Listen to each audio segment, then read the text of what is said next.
स्वागत है दोस्तों आप सभी का हमारे YouTube learning channel magic of chart by जय सिंह और मैं हाजिर हूँ आप सभी के साथ एक बार फिर से चार्ट के एनालिसिस के लिए। तो चलिए फटाफट चलते हैं चार्ट पर। निफ्टी 50 का चार्ट आपके सामने है। सबसे पहले जैसा कि हम डेली करते हैं, पहली नजर हमारी क्या रहेगी, आज क्या मोमेंटम रहा, कल हमारी जो एनालिसिस थी वो कैसी थी, और उसके बाद हम कल के लिए अपना एनालिसिस करेंगे। तो सुबह सुबह देखिए गैप अप 500 का लेवल अभी भी उतना ही इंपॉर्टेंट, जैसा कि कल हम लोगों ने देखा था। सेलिंग का मोमेंटम काफी भयंकर, काफी बढ़िया सेलिंग का मोमेंटम देखने को मिला और 500 का लेवल नहीं टूटा। और देखिए सुबह सुबह एक गैप अप हो गया, 600 का लेवल इंपॉर्टेंट था और 600 के ऊपर ही देखिए मार्केट सस्टेन किया और काफी अच्छा एक बाइंग का मोमेंटम हमें देखने को मिला। और उसके बाद देखिए मैंने आपको बोला था सेलिंग का प्रेशर बढ़ता जा रहा है, मार्केट में निगेटिव पैटर्न्स बन रहे हैं, सेलिंग का प्रेशर बढ़ता जा रहा है और मार्केट देखिए टॉप के पास जाकर सेल मोड में आया और कितनी बढ़िया सेलिंग देखने को मिली। फिर से 500 के लेवल पर हम आए और 500 के लेवल को ब्रेक नहीं किया और यहीं पे जाकर स्टॉप हो गए। तो कुल मिलाकर नीचे का लेवल 500 और ऊपर का लेवल 800। अगर आप मेरे पिछले वीडियो देखेंगे जाके तो मैंने आपको बताया था कि दोनों साइड का जब तक ब्रेकआउट नहीं होगा हम एक साइड मोमेंटम में नहीं जा सकते, यानी कि हमें बोथ साइड प्ले करने का पूरा चांस मिलेगा। और देखिए मार्केट कितने बढ़िया बढ़िया मोमेंटम दे रहा है। तो दोस्तों हमारी एनालिसिस के साथ ऐसे ही बने रहिए और सीखते रहिए, समझते रहिए, चार्ट को पढ़ते रहिए और पैसे कमाते रहिए।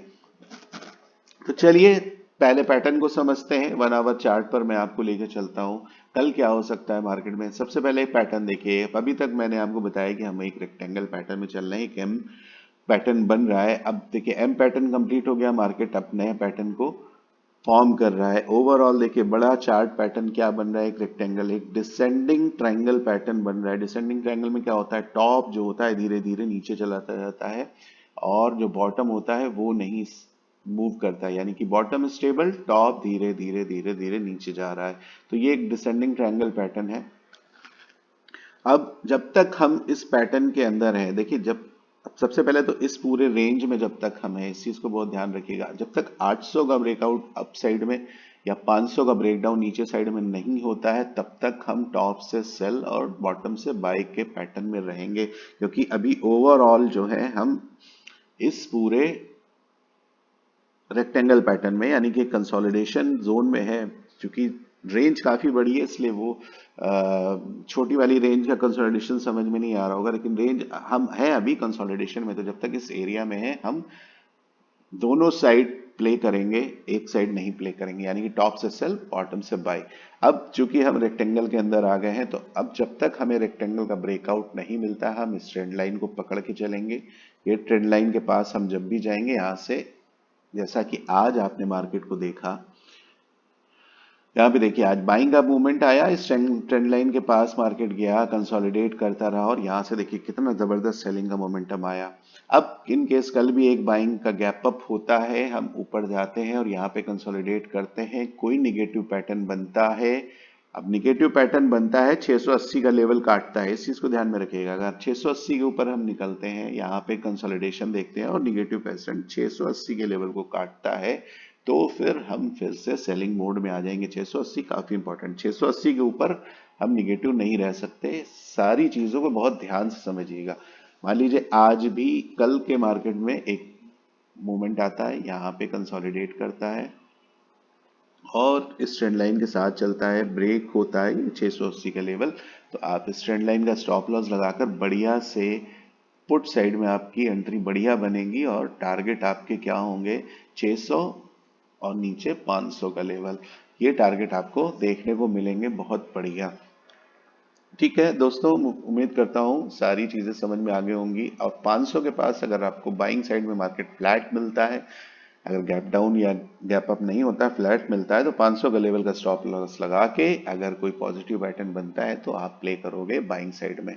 ठीक है, इस पूरे पैटर्न को समझ लीजिए। अब चलते हैं अपने टारगेट पे और अपने कैलकुलेशन पे। इन केस गैप डाउन होता है, सबसे पहले गैप डाउन की बात करेंगे, पुट साइड में हमारी एंट्री कब होगी। अगर हम गैप डाउन में जाते हैं, इस एरिया में कहीं खुलते हैं, मान लीजिए 70-80 पॉइंट का गैप डाउन होता है तो 400 के ऊपर खुलेंगे तो एंट्री 400 के नीचे ही होगी, यानी कि ब्रेक डाउन पे 400 के ब्रेक डाउन पे ही हम एंट्री लेंगे। और 400 के नीचे हम खुलते हैं तो आपको जो सपोर्ट का काम करेगा 350 का लेवल करेगा, यानी कि अगर हमें यहाँ हम इसके ज्यादा करीब खुलेंगे तो फिर हम 350 के लेवल के ब्रेक होने के बाद ही एंट्री लेंगे। अब गैप डाउन चाहे जैसा हो, बड़ा हो छोटा हो, अगर हमारे पास कोई बड़ा लेवल होगा तो हम उसके ब्रेक डाउन पे ही पुट साइड में एंट्री लेंगे। अदरवाइज 500 के नीचे हम निगेटिव हैं, इस चीज को समझ लीजिएगा। तो 500 के नीचे हमारे टारगेट क्या होंगे उसको भी समझ लीजिए। 500 के नीचे हमारा पहला टारगेट होगा 457, 400। अगर 400 का ब्रेक होता है तो 350, 300, और अगर 300 का लेवल ब्रेक होता है तो 232 और 181, ये टारगेट आपको देखने को मिलेंगे। फाइनली 21,000 तक के टारगेट आपको मार्केट में देखने को मिल सकते हैं, डिपेंड ऑन सेलिंग पे। इस चीज को बहुत ध्यान से समझिएगा। और कॉल साइड में हमारी एंट्री इनकेस फ्लैट रहते हैं तो 500 का लेवल हमारा सपोर्ट का काम करेगा। और गैप अप होता है, ज्यादा बड़ा गैप अप हो जाता है तो चीज को समझ लीजिए। अगर मान लीजिए 100 से 150 पॉइंट का गैप अप होता है तो जब तक इस ट्रेंड लाइन का ब्रेकआउट आपको नहीं मिलेगा, आपकी एंट्री कॉल साइड में नहीं होगी। इस चीज को दिमाग में रख लीजिए। अगर बड़ा गैप अप हो जाता है तो आपको एंट्री कॉल साइड में इस ट्रेंड लाइन के ब्रेकआउट से पहले नहीं लेनी है। तो उम्मीद करता हूं इधर पूरा कॉल साइड और पुट साइड दोनों के सिनेरियो आपको समझ में आ गए होंगे। और आपके अल्टीमेट सपोर्ट यानी कि जो अपॉर्चुनिटीज के लेवल कौन कौन से हैं, अगर गैप डाउन होता है तो आपके अपॉर्चुनिटीज के लेवल 400 का लेवल होगा और 300 का लेवल गैप डाउन में अपॉर्चुनिटी का होगा। और अगर हम 500 के ऊपर ही रहते हैं तो 680 और ये ट्रेंड लाइन का सपोर्ट और 600 का लेवल ये अपॉर्चुनिटी का लेवल होगा। अपॉर्चुनिटी का लेवल से मतलब क्या है, अगर हम इसके ऊपर रहते हैं तो ये सपोर्ट का काम करेगी, इसके नीचे जाते हैं तो ये रेजिस्टेंस का काम करेगी, यानी कि बोथ साइड प्ले करने का मौका आपको इन लेवल्स के आसपास मिल जाएगा। तो दोस्तों कैसी लगी आपको हमारी एनालिसिस? अगर कहीं भी कोई डाउट हो आप मुझे कमेंट्स में लिखिए और हम आपके उस डाउट को क्लियर करेंगे। और आपको हमारी एनालिसिस अच्छी लगती है तो हमारे चैनल्स को लाइक करिए, सब्सक्राइब करिए, हमारा प्रोत्साहन बढ़ाइए ताकि हम और बेहतरीन से बेहतरीन वीडियो आपके लिए बनाकर ला सकें। तो आज की एनालिसिस हुई यहीं पे समाप्त। तब कल मुलाकात होगी, तब तक के लिए आप सभी को बहुत बहुत शुभकामनाएं। नमस्कार।